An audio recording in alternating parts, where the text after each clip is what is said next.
Students, Razul here. In previous video, we discussed about some topics of chapter number 6, combustion and flame of class 8 chapter. We discussed combustion, condition necessary for combustion, combustible and non-combustible substances, presence of supporter of combustion that is oxygen, ignition और kindling temperature. इसके बारे में भी हम read कर चुके थे. अब हम कुछ एक्टिविटीज़ देखेंगे.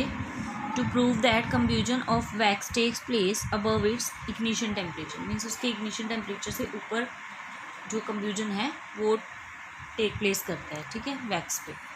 Make a hole in a piece of tin और एल्यूमिनियम फॉयल ले लिया, उसको फोल्ड कर लिया, उसमें होल कर दिया. Now take a lighted candle and slide the metal foil just below the flame and above the melted wax. ठीक है, तो देखो क्या होगा, ऐसे जैसे इन्होंने दिखाया हुआ फिगर में ऐसे किया. So what do you observe, why does the candle flame start reduce and then extinguish. मतलब क्या है कि अगर हम इसके बिल्कुल ऊपर रखेंगे, जहाँ से ये शुरू होती है, विक इसकी शुरू होती है, वहाँ रखेंगे अगर इसको एल्यूमिनियम फॉयल को, तो धीरे धीरे जो इसकी फ्लेम है वो कम होती जाएगी और फिर बुझ जाएगी. ऐसा क्यों होता है?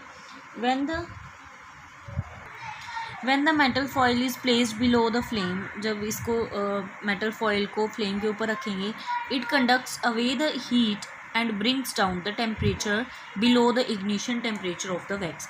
मतलब धीरे धीरे वो ignition temperature का जो temperature है, जो ignition temperature उससे below temperature होना शुरू हो जाएगा और फिर क्या होगा, resulting in extinguishing of the candle flame. और धीरे धीरे वो कैंडल की जो फ्लेम है वो बुझ जाएगी.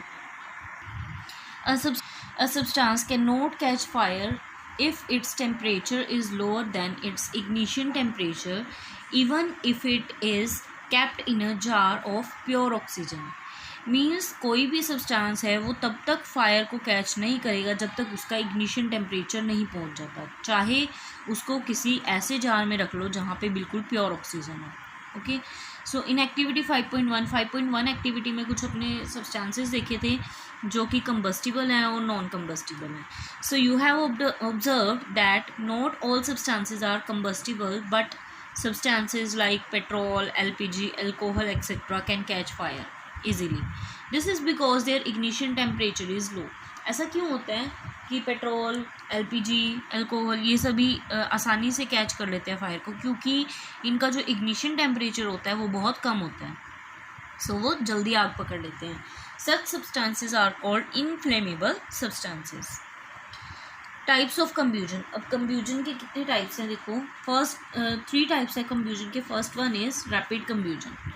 अब ये रैपिड combustion मतलब एकदम से जलने वाली जो चीज़ है, जैसे कि अगर हम किसी मैच स्टिक को गैस स्टोव है उसकी नॉब के पास, अगर उसकी नॉब ऑन है और उसके पास लेके जाएं तो वो इमीडिएटली से गैस जो है वो जल जाएगी. ठीक है, सो ये क्या है, रैपिड कम्ब्यूजन है. When a burning match stick of और a gas lighter is brought near a gas stove and its knob is turn on, the gas immediately start burning with the evolution of heat and light. Means उसमें से क्या निकलता है, heat और light produce होती है. If a combustion reaction take place at a high speed and a huge amount of heat and light are produced during this reaction, it is known as rapid combustion. उस combustion के क्या बोलते हैं, rapid combustion. What is spontaneous combustion? Spontaneous मतलब अचानक से ही आग लग जाना कहीं पे भी. ठीक है, बिना किसी एक्सटर्नल हीटिंग के, बिना किसी एक्सटर्नल हीट के, बिना किसी एक्सटर्नल सब्सटेंस के, फ्यूल के अपने आप ही आग लगना, वो कौन सा होता है, spontaneous combustion. When a substance suddenly burst into flames without any external heating और any apparent cause, it is called spontaneous combustion. For example, coal dust result into many disastrous fire in coal mines. Forest fire are also spontaneous and are caused due to the sun's heat or sometimes due to lightning. पता है आपको कि forest fire जो जंगलों में आग लगती है, ठीक है, वहाँ पे कौन सा कोई आग लगा के जाता है, नहीं ना, वो अपने आप लगती है. कैसे? या तो सन की हीट से या फिर कभी कभी लाइटनिंग से. White phosphorus also Burns in air spontaneous spontaneously as its ignition temperature is only 35 degree Celsius. अब जो वाइट फॉस्फोरस है उसका अगर टेम्परेचर 35 डिग्री सेल्सियस हो जाए ना रूम टेम्परेचर पे, तो वो भी अपने आप ही आग पकड़ लेती है, वो भी क्या है, स्पॉन्टेनियस कंब्यूजन है। Next one is explosion. You must have seen fireworks on different occasions. Why is there the production of heat, light and sound along with the evolution of gas? Means आपने देखा होगा क्रैकर्स जब जलते हैं तो heat, light और sound तीनों चीज़ें निकलती हैं, ठीक है, और गैस के साथ साथ। When crackers are ignited, a sudden reaction takes place between the chemicals present in them. जो उनके अंदर chemicals होते हैं डाले हुए, उनमें suddenly reactions हो जाती हैं, ठीक है। The process in which this large amount of gas is involved together with the production of tremendous amount of heat, light and sound is called an explosion.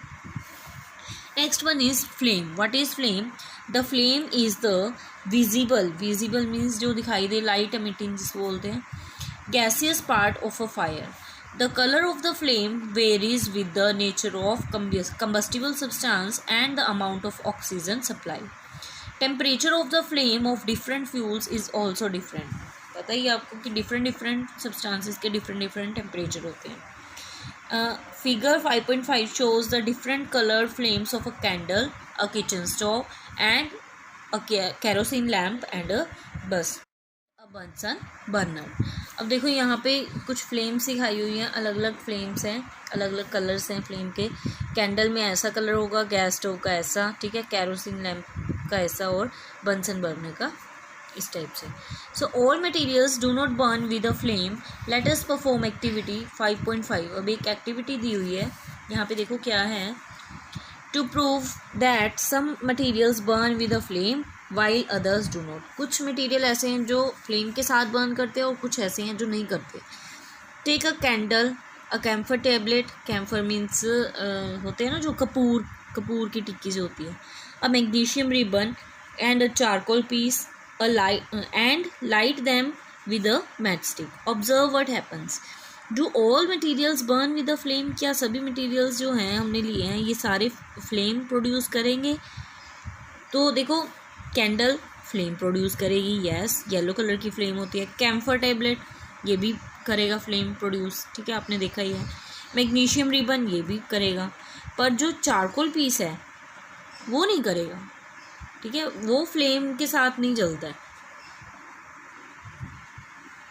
So candle wax, camphor and magnesium burns with a flame whereas charcoal does not burn with a flame. So a candle flame is divided into the 3 zones. 3 zones होते हैं candle flame में। First is inner most zone, जो सबसे अंदर वाला zone होता है। देखो जैसे ये पिक्चर में दिखाया हुआ है, different zone of the candle flame. Inner most सबसे अंदर वाला, मिडल जो मिडल में है, और बाहर वाला आउटर जोन। अब इसके बारे में हम स्टडी करते हैं। It appears black and is dark zone of a candle, ठीक है, ब्लैक कलर का है देखो इनर मोस्ट जोन और डार्क है, ठीक है। No combustion occurs here because of lack of oxygen. कोई कंब्यूजन नहीं होगा यहाँ पे क्योंकि यहाँ तक ऑक्सीजन पहुँच ही नहीं पाती है। इट कंटेन्स अनबर्नड वैक्स, इसके अंदर अनबर्नड वैक्स होती है। And is the least hot reason of the candle flame. अगर कोई आपसे पूछे कि सबसे कम रीजन कौन सा है एक कैंडल फ्लेम का, तो आपने क्या कहना है, inner most zone is the least hot reason of the candle flame. Next one is middle zone. Middle में देखो क्या होता है, पार्शियल कंब्यूजन टेक्स प्लेस हेयर। सबसे मतलब ठीक कंब्यूजन, ये नहीं है कि होएगा ही नहीं, पार्शियल कुछ कंब्यूजन यहाँ पे होगा। And wax vapour start burning with a yellowish flame. This region of the candle flame is moderately hot, ठीक हॉट होएगा, ना ज़्यादा ना कम। It is also known as the luminous zone. अब आपको अगर कोई ये पूछे कि लूमिनस जोन कौन सा है कैंडल फ्लेम में, so middle zone is the luminous zone. Outer zone में क्या होता है, this is the region of complete combustion of wax vapour. अगर कोई आपसे ये पूछे कि एक कैंडल फ्लेम में कंप्लीट कंब्यूजन कौन से जोन में होता है, that is outer zone. So with a blue colour flame, blue colour की फ्लेम होती है ना ऊपर से, जो कैंडल की ऊपर वाली जो होती है। The wax burns here completely, wax completely burn कर जाते हैं। And produces carbon dioxide, water vapour and heat. और क्या क्या प्रोड्यूस करते हैं, carbon dioxide, water vapor and heat. This region is the hottest part of the candle flame. कौन सा zone सबसे hot होता है? Hottest part of the candle flame. Which is the hottest part of the candle flame? The outer zone. Okay. अब देखो candle flame में एक word आया था लूमिनस फ्लेम, ठीक है, लूमिनस जोन. लूमिनस फ्लेम और नॉन लूमिनस फ्लेम में डिफरेंस क्या है? A luminous flame is yellow in colour and is formed by incomplete combustion of fuel,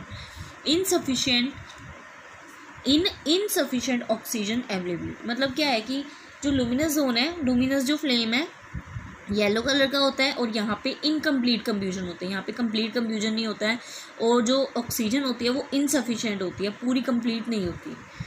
its temperature is lower than the non luminous flame. इसका temperature भी लो होता है non luminous flame से. It produces heat and light and leaves black carbon particles and other residues. मतलब इसमें light और heat के साथ साथ ब्लैक कलर के कार्बन के पार्टिकल्स भी निकलते हैं, ठीक है. और जो नॉन लूमिनस फ्लेम होता है, non luminous flame is blue in colour and is formed as a result of complete confusion of hydrocarbons in excess of oxygen. यहाँ पे ऑक्सीजन भी एक्सेस होती है, ठीक है, और कंप्लीट कंफ्यूजन भी हो जाता है. This type of flame does not leave any residue, produces heat but has very little light. Okay, so this is our part 2 of this chapter. Rest of the chapter will be discussed in next part. Subscribe and share my channel if you like. Thanks for watching.